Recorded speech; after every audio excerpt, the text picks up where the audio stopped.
Hello दोस्तों, स्वागत है आपका अपने यूट्यूब चैनल गायत्री मेडिकल में, जहां आप पाते हैं दवाइयों की संपूर्ण जानकारी। आज के इस वीडियो में हम बात करेंगे पायरोक्सिकेम इंजेक्शन के बारे में। यह एक बहुत ही पावरफुल पेन किलर इंजेक्शन है। जानेंगे यह इंजेक्शन आपको मार्केट में किस नाम से मिल जाता है, इसकी क्या स्ट्रेंथ रहती है, इसे कौन कौन से दर्द को ठीक करने के लिए यूज़ किया जाता है, इसका क्या डोज रहता है और इसे कौन से रूट से लगाया जाता है, इस इंजेक्शन से क्या क्या साइड इफ़ेक्ट हो सकते हैं और इस इंजेक्शन को लगाते समय कौन कौन सी सावधानी रखनी होती है और इसे कौन कौन से व्यक्ति यूज़ नहीं कर सकते। ये सभी बातें जानेंगे इस वीडियो में, तो बने रहिए वीडियो के अंत तक, जिससे कि आपको इस इंजेक्शन के बारे में पूरी जानकारी मिल सके। तो चलिए वीडियो की शुरुआत करते हैं।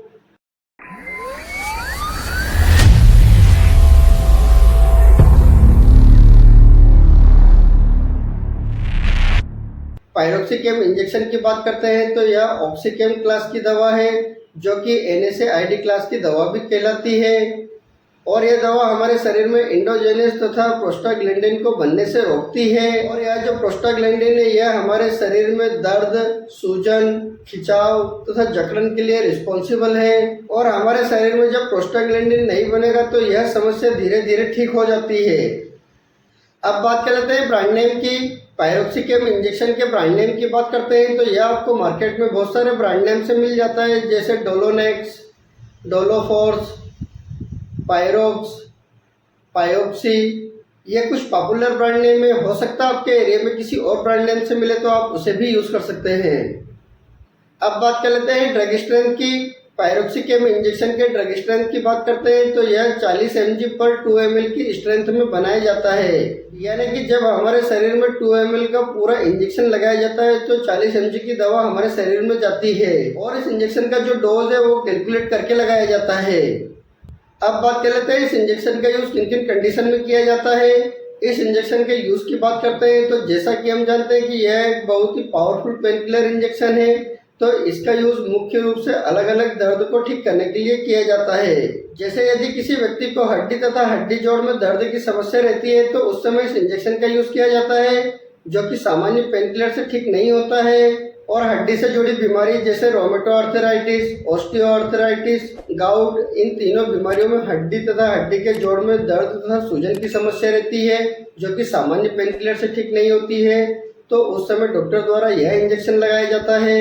यदि किसी व्यक्ति को इंजरी हो गई हो या एक्सीडेंट हो गया हो जिस कारण से व्यक्ति को दर्द तथा सूजन की समस्या रहती है, तो उसको भी ठीक करने के लिए इस इंजेक्शन का यूज़ किया जाता है। यदि किसी व्यक्ति का ऑपरेशन हुआ हो और उन ऑपरेशन के टाँकों में दर्द तथा सूजन की समस्या रहती है तो उसको भी ठीक करने के लिए इस इंजेक्शन का यूज़ किया जाता है।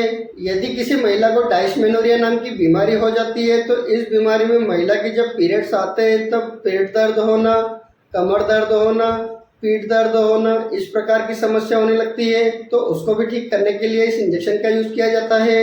यदि किसी व्यक्ति को डाइक्लोफेनेक इंजेक्शन लगाने पर ज़्यादा फायदा नहीं मिलता है, दर्द तथा सूजन की समस्या ठीक नहीं होती है, तो उस समय भी यह पायरोक्सिकेम इंजेक्शन लगाया जाता है। यह इंजेक्शन माइल्ड एंटीपायरेटिक प्रॉपर्टी भी रखता है, इसलिए इस इंजेक्शन का यूज हल्की बुखार को भी ठीक करने के लिए किया जाता है। इस प्रकार इन सभी अलग अलग बीमारियों को ठीक करने के लिए इस इंजेक्शन का यूज़ किया जाता है। हो सकता है डॉक्टर अपने एक्सपीरियंस के अनुसार किसी अन्य बीमारी में भी इस इंजेक्शन का यूज़ कर सकते हैं। अब बात कर लेते हैं साइड इफेक्ट की।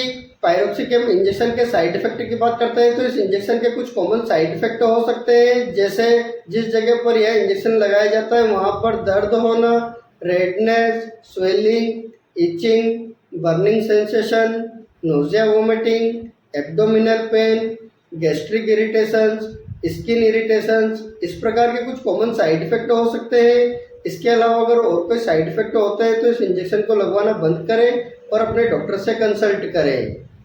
अब बात कर लेते हैं इस इंजेक्शन का क्या डोज रहता है और इसे कौन से रूट से लगाया जाता है। इस इंजेक्शन के रूट ऑफ एडमिनिस्ट्रेशन की बात करते हैं तो इस इंजेक्शन को सिर्फ IM यानी कि इंट्रामस्कुलर ही लगाया जाता है।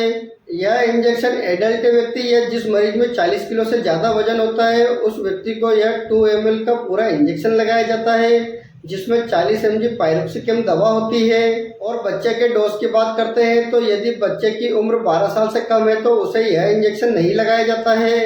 और यदि किसी बच्चे की उम्र 12 साल से ज़्यादा हो और 45 किलो के आसपास वजन हो तो उसे यह 2 ml का इंजेक्शन पूरा लगाया जाता है। इस इंजेक्शन के टाइम ड्यूरेशन की बात करते हैं तो इस इंजेक्शन को कंटिन्यूअसली यूज नहीं किया जाता है।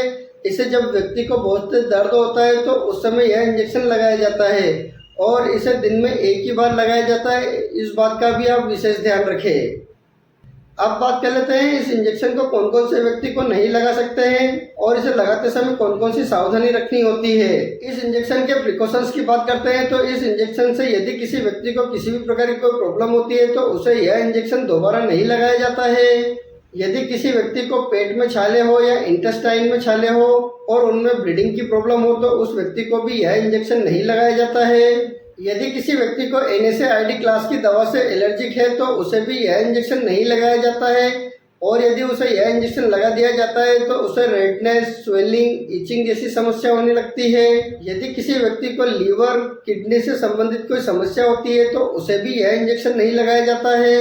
यदि किसी व्यक्ति को हार्ट से संबंधित कोई समस्या हो और हार्ट का ऑपरेशन होने वाला हो और उसके पहले उसे दर्द की समस्या रहती है तो उस समय भी यह इंजेक्शन नहीं लगाया जाता है। यदि किसी व्यक्ति का ब्लड प्रेशर बढ़ा हुआ हो तो उसे भी यह इंजेक्शन नहीं लगाया जाता है। यदि आप इस इंजेक्शन को लगाते हैं तो उस व्यक्ति का ब्लड प्रेशर और भी बढ़ सकता है। और यदि किसी हाई बीपी वाले व्यक्ति को यह इंजेक्शन लगाना जरूरी होता है तो उस व्यक्ति का जो ब्लड प्रेशर है पहले वो नॉर्मल किया जाता है, उसके बाद उस व्यक्ति को यह इंजेक्शन लगाया जाता है। यदि किसी व्यक्ति को अपर रेस्पिरेटरी ट्रैक्ट में दर्द की समस्या रहती है तो उस समय यह इंजेक्शन तो लगाया जाता है और उस समय उस व्यक्ति का दर्द भी बंद हो जाता है, लेकिन उस व्यक्ति का यह परमानेंट सोल्यूशन नहीं होता है। उस समय उस व्यक्ति को कुछ एंटीबायोटिक दवा भी दी जाती है। यदि आप किसी भी प्रकार की कोई मेडिसिन का यूज करते हैं या आपको किसी भी प्रकार की कोई प्रॉब्लम हो तो आप अपने डॉक्टर को जरूर बताएं।